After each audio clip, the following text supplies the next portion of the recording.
જ્યારે કોઈ પણ વ્યક્તિ નવી કાર ખરીદવા માટે જાય છે તો એની ડિઝાઇન ચેક કરે છે, મોડેલ ચેક કરે છે, કંપની ચેક કરે છે, એવરેજ ચેક કરે છે, પણ સૌથી વધારે અને સૌથી ઇમ્પોર્ટન્ટ એક વસ્તુ આજકાલ લોકો જરૂરથી ચેક કરે છે ને એ છે સેફટી રેટિંગ્સ. એટલે કે ના કરે નારાયણને કોઈનો એક્સિડન્ટ થાય છે તો એ એક્સિડન્ટમાં કારની સેફટી કેવી હશે, એરબેગની સુવિધા કેવી રીતે કામ કરશે, આ તમામ વસ્તુ લોકો ચેક કરતા હોય છે. જો કે 100% સુરક્ષાની ગેરંટી તો કોઈ ના આપી શકે, પણ ક્વોલિટી ચોક્કસથી મેટર કરતી હોય છે અને આજનો આપણો ટોપિક પણ આની ઉપર જ છે. ટાટા મોટર્સની એવી 2 ગાડીઓ છે કે જેમણે 5 સ્ટાર રેટિંગ્સ આપ્યા છે ભારત એનકેપે. આ 2 ગાડીઓ કઈ છે અને ભારત એનકેપ એટલે શું, એના વિશે થોડું ડિટેલમાં જાણીએ.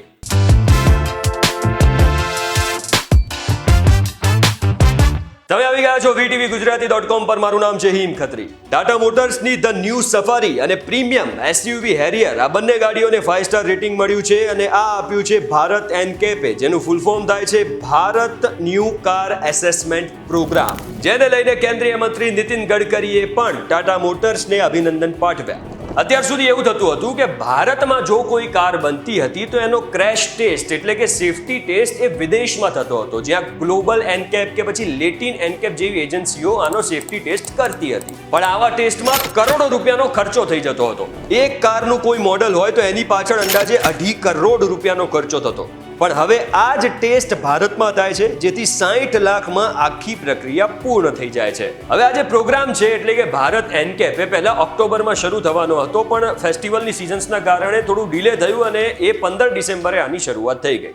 અત્યાર સુધી ખાલી એવા 4 જ દેશ હતા જેમાં આવા સેફટી ટેસ્ટ કરવામાં આવતા હતા: અમેરિકા, ચીન, જાપાન અને દક્ષિણ કોરિયા. પણ હવે ભારત પણ ક્રેશ ટેસ્ટ માટે એજન્સી બનાવનારો 5મો દેશ બની ગયો છે.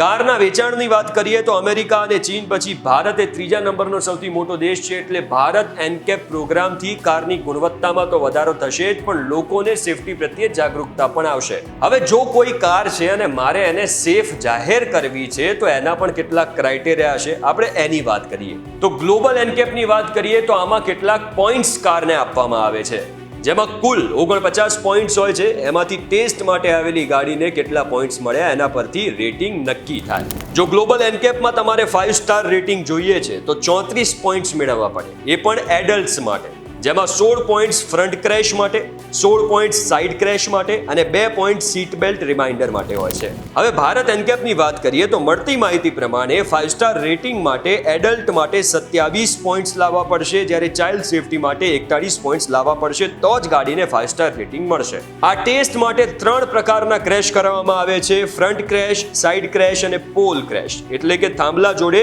ક્રેશ કરાવવામાં આવશે. જેમાં ફ્રન્ટ ક્રેશમાં સ્પીડ 64 માઇલ પર આર એટલે કે અંદાજે 103 કિલોમીટર પર આર હશે, જ્યારે સાઇડ ક્રેશમાં સ્પીડ 50 માઇલ પર આર એટલે કે અંદાજે 80 કિલોમીટર પર આર હશે, અને પોલ ક્રેશમાં 29 માઇલ પર આર એટલે કે 47 કિલોમીટર પર કલાક હશે, જે ગ્લોબલ એનકેપના સમાન જ છે. આ સિવાય પણ ભારત એનકેપમાં કેટલાક નિયમો ફરજિયાત છે, જેમ કે 6 airbag, electronic stability control, 3 point seat belt for every passenger, improves emergency braking system. આ બધી જ વસ્તુને મેન્ડેટરી કરવામાં આવી છે અને EV માટે પણ નિયમો સેમ રહેશે. હવે આનાથી ફાયદો એ થશે ભારત એનકેપથી કે કંપનીઓનો ખર્ચો ઘટી જશે, એટલે બની શકે કે ગાડીઓની કિંમતમાં થોડો ઘણો ઘટાડો આવે અને આની સાથે જ સેફટી ફીચર્સ વધી જશે.